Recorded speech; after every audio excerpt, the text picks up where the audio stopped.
एक बार एक डॉक्टर ने कहा कि हल्का भोजन किया करो और दवा करो, परहेज करो, ठीक हो जाओ। और रास्ते में चला, सोचने लगा हल्का भोजन किया, हल्का। अब उसने अकल लगाई कि मिट्टी से हल्का पानी है, मिट्टी नीचे बैठ जाती, पानी ऊपर उठ जाता, मिट्टी के ऊपर रहता पानी, पानी हल्का है। फिर सोचने लगा कि पानी के ऊपर घी तेल डाल दो तो पानी के ऊपर तैरता है घी तेल, तो पानी से हल्का घी तेल, और फिर घी तेल में जो सिके पूड़ी पराठा वो उससे भी हल्का। अब वो बोलो ऐसा हल्का भोजन करे।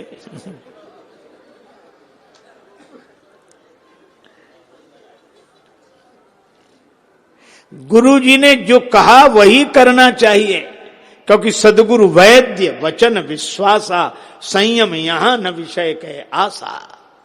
कभी आपने सोचा कि हमारे जीवन की कालिमा क्या है? अच्छा, आप ऐसे सोचें, आपने एक शब्द सुना होगा काला धन, बहुत चर्चा का विषय रहा काला धन। और काला धन का हमको तो एक ही अर्थ लगता है, चीज दूसरे की कब्जा अपना।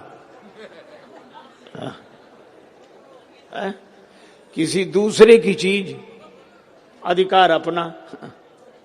और हमें लगता है कि हमारे जीवन की सबसे बड़ी कालिमा यही है। शरीर किसका?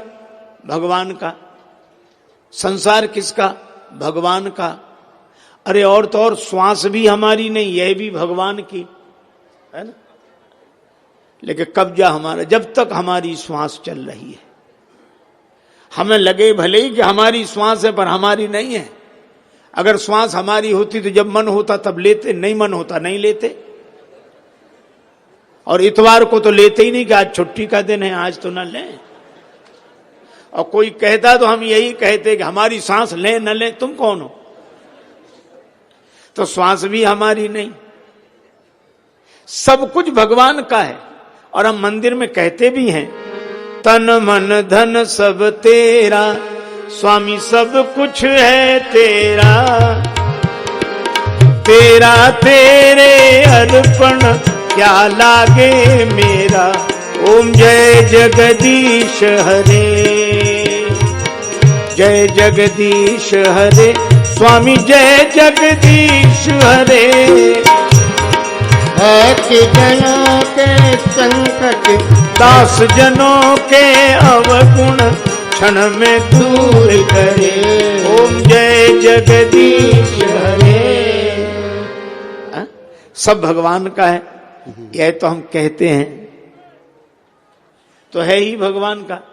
लेकिन सच्चाई से बोलना, हमने मान किसका रखा है? भगवान का तो हम ऐसे कहते हैं जैसे कोई संत अपने घर में पधारे तो हम संत के चरणों में प्रणाम करके कहते हैं महाराज आपका ही है, ये घर आपका, ये परिवार आपका।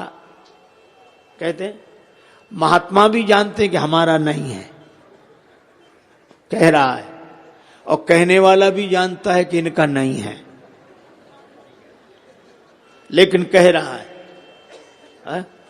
और अगर कोई कहे कि महाराज सब आपका ही है, महात्मा कहे हमारा है, हाँ तो निकलो बाहर। अगर एक आध घटना ऐसी घट जाए तो लोग कहना बंद कर दें।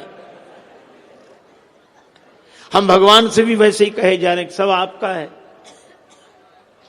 अच्छा, समझदार आदमी भी मंदिर में कहेगा तन मन धन सब तेरा, और भगवान को प्रणाम करके बाहर आएगा तो महात्मा से कहेगा मेरा मन नहीं लगता।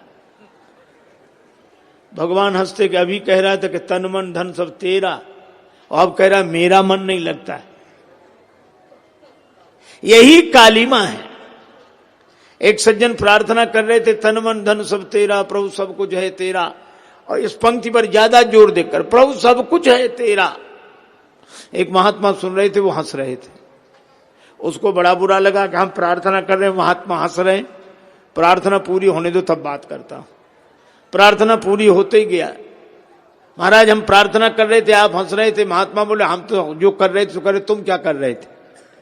कहा हम प्रार्थना कर रहे थे। कि तुम प्रार्थना कर रहे थे कि हमारा हंसना देख रहे थे? वो बोला महाराज हम दोनों ही काम कर रहे थे। महात्मा बोले तुम दोनों ही काम करते हो इसलिए तो हम हंस रहे थे। वाणी से कहते हो तन मन धन सब तेरा, पर मन से पूछो, मन भीतर ही भीतर कहता तन मन धन सब मेरा, प्रभु सब कुछ है मेरा। आज के आदमी की नीयत तो इतनी खराब है कि प्रभु पड़ोसी का भी मेरा। और इसका बस चले तो भगवान से भी कह दे मेरा मुझको दे दो क्या लागे तेरा। यह हमारा स्वभाव है। देखो एक संत ने लिखा बड़ा सुंदर, मानव निकृष्ट कहे मेरा सिद्धांत यह मेरा है सो मेरा और तेरा है सो तेरा है। मानव निकृष्ट कहे मेरा सिद्धांत यह मेरा है सो मेरा और तेरा है सो मेरा है। मेरा तो मेरा, तेरा भी मेरा। और मध्यम मनुष्य की विनीति यह प्रवृत्ति देखी, वो कहते मेरा है सो मेरा और तेरा है सो तेरा है। पर उत्तम मनुष्य के विचार अति उच्च देखे, मेरा तेरा है सो तेरा और मेरा है सो तेरा है। और तीनों के बीच में बोल उठा ज्ञानी नर, ये झूठा झमेला है, न मेरा है न तेरा है। तो है किसका ये? भगवान का। न मेरा न तेरा। 9 व्यक्ति गांव के रहने वाले कपड़े का व्यापार करते थे। 9 इकट्ठे होकर गए। नदी पार करनी थी, एक दूसरे का हाथ पकड़ लो कोई बह ना जाए। हाथ पकड़ लिया, नदी पार कर गए। कहा कि अब संभाल लो 9 के 9 हैं कि नहीं, कोई बहा तो नहीं। तो उन्होंने गिनना शुरू किया। जो भी गिने वो अपने को न गिने। 1 2 3 4 5 6 7 8 करके रह जाए। फिर दूसरा गिने, वो भी 8 ही गिने, अपने को न गिने। अब तो सबने रोना शुरू किया, बह गया बह गया, एक बह गया एक बह गया। तब तक एक महात्मा निकले, क्यों रो रहे हो? हम लोग 9 आए थे, एक बह गया। अब महात्मा ने देखा कि तो 9 के 9 खड़े हैं। महात्मा बोले नहीं, 9वां यही है, बाहर नहीं है। तो कैसे फैसला हो? महात्मा बोले गिनो। तो उस व्यक्ति ने गिनना शुरू किया, 1। महात्मा बोले ठीक, 2 3 4 5 6 7 8 पे आके फिर रोने लगा। महात्मा ने वही हाथ जो 8 पे रखा था ऐसे मोड़ा कि ये 8 और ये 9। अरे मिल गया मिल गया मिल गया मिल गया महाराज, आपकी कृपा से मिल गया, आपकी कृपा से। तो वो लोग गया कहां था जो मिल गया? हम लोग सोचते हैं ज्ञान से मुक्ति मिलती है, पर ज्ञान से मुक्ति नहीं मिलती है। ज्ञान से यह पता लगता है कि हम मुक्त हैं, मुक्त तो हैं ही, पर बिना ज्ञान के अनुभव नहीं होता। एक आदमी के पास कुछ गधे थे, उसने सभी गधों को बांधा जैसे रोज बांधता था। एक गधे की गले की रस्सी खो गई, उस गधे का कान पकड़े बैठा था। एक महात्मा निकले, भगत जी कैसे बैठे हो? कहा कि महाराज इस गधे के गले की रस्सी खो गई है, इसीलिए इसको कान पकड़े बैठा हूं मैं, इसका कान पकड़े बैठा। महात्मा बोले गधे को बांधने के लिए भी रस्सी की जरूरत? महाराज फिर इसे बांधे कैसे? बोले ऐसे ही बांध दो बिना रस्सी के। महात्मा तो चले गए, उसने वैसे ही किया। रस्सी थी नहीं, पर खूंटे से ऐसे लपेटा दिया, ऐसे खींचा, फिर उसके गले में लपेट कर ऐसे बांध दिया। और गधे ने समझ लिया कि हम बंध गए। वो गधा कैसा जो इतना भी ना समझे। उसे भी तो अपने नाम की सार्थकता सिद्ध करनी थी।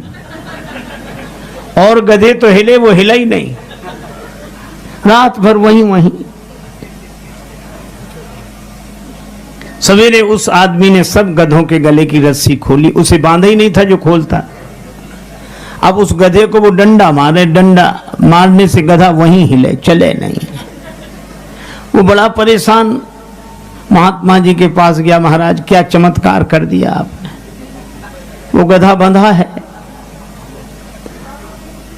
महात्मा हंसे, कोई चमत्कार नहीं, गधों के लिए तो हर बात चमत्कार हो जाती है। उसे खोला था कि नहीं? का उसे बांधा ही कब था? का जैसे बांधा था वैसे ही खोल दो। वो गया, उसने खोल दिया और गधे ने समझ लिया कि हम मुक्त हो गए, चल दिया। अब आप ये बताओ बंधा ही कब था? पर बंधने का जैसे भ्रम था उसके मन में, उस भ्रम की निवृत्ति गुरुदेव का ज्ञान कर देता है। वह तो मुक्त था ही, मुक्त है, मुक्त है, मुक्त है। मुझे वो बात याद आई, एक बार बादशाह अकबर ने बीरबल से कहा कि बीरबल हम तुम्हारे पिताजी से मिलना चाहते हैं। बीरबल बोले हुजूर हम ही काफी हैं, उन्हें क्यों परेशान करते हो? बोले नहीं हम उनसे ही मिलेंगे। बीरबल ने अपने पिता से कहा कि बादशाह मिलना चाहते हैं, चलो। बीरबल के पिता सरल आदमी घबरा गए, इतने बड़े बादशाह से क्या बात करेंगे, कुछ बोलेंगे कुछ मुंह से निकलेगा। बीरबल ने कहा आप बोलना ही नहीं कुछ।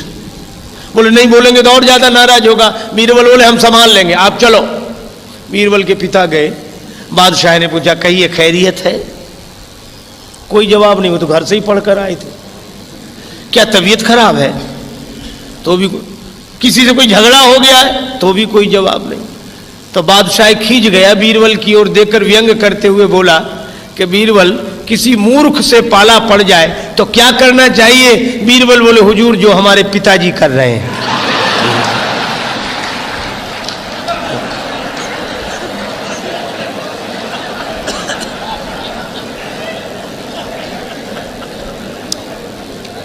और रावण के सामने हनुमान जी इसीलिए चुप थे।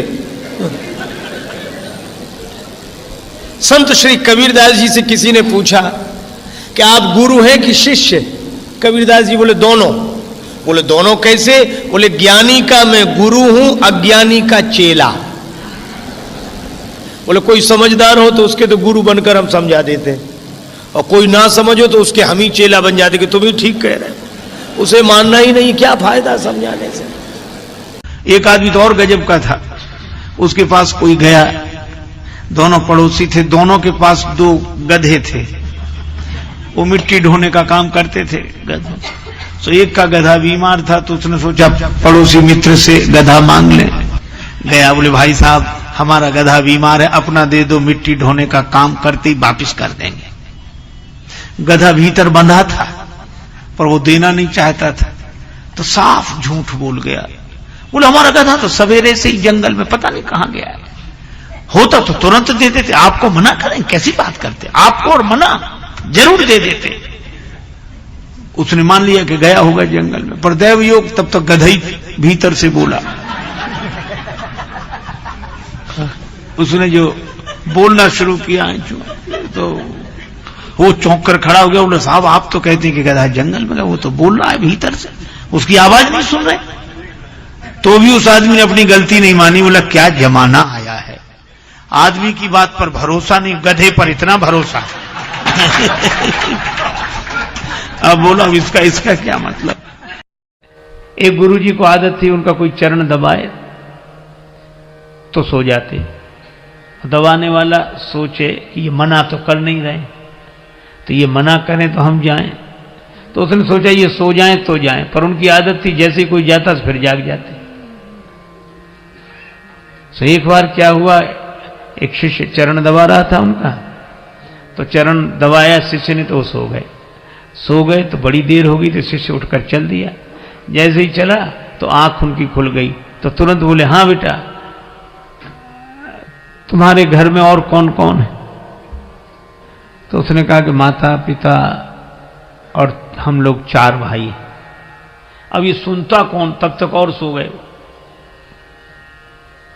थोड़ी देर फिर उसने, शिष्य ने देखा कि अब ये सो गए तो फिर जाएं हम। तो वो जैसे ही उठकर जाता वैसे ही जाग जाते। हाँ तो कितने भाई हो? तो उसने फिर कह दिया कि 4, पर वो उत्तर सुनने के पहले ही सो जाते थे। और जैसे उठकर चले तो जागकर फिर पूछते, हाँ कितने भाई हो? तो शिष्य उत्तर देते देते थक गया, कब तक कहे कि 4 भाई हैं। जब चौथी बार भी उन्होंने यही पूछा कि हाँ तो कितने भाई हो, सो चेला बोला, गुरुजी अब तक तो 4 हैं, सवेरे तक 3 बचेंगे।